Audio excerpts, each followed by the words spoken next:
what we find, students with dyslexia, for example, they don't have phonological processing ability. And many people mistake dyslexia as being a problem with being able to see the words, right? That they jumble up their letters or they have reversals in their letters. But dyslexia is actually a language-based learning disability, which means it really impacts how they process the information that they're reading or hearing orally and what they're actually seeing on the page. Okay, so one of the things that dyslexic children don't have is phonological awareness. And what that is that letter sound association. So when I ask you to break down the word cat, you'll say k, a, t. A student with dyslexia cannot hear those different sounds within that one word. So they find it very, very difficult.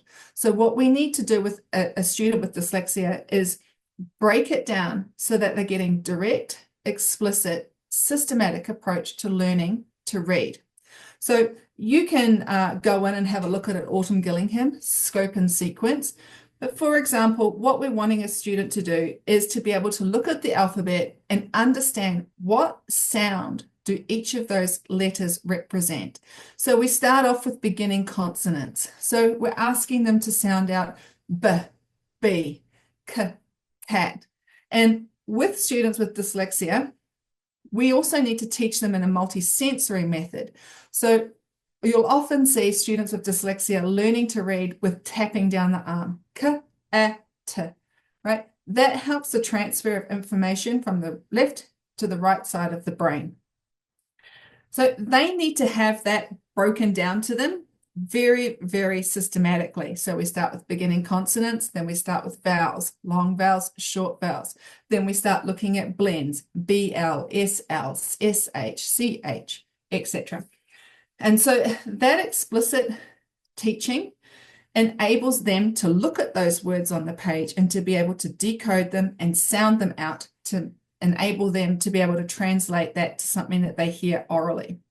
The problem with the balanced literacy approach is that we're not teaching them those individual sounds. We are just asking them to guess, and it does not transfer that information in how their brains work.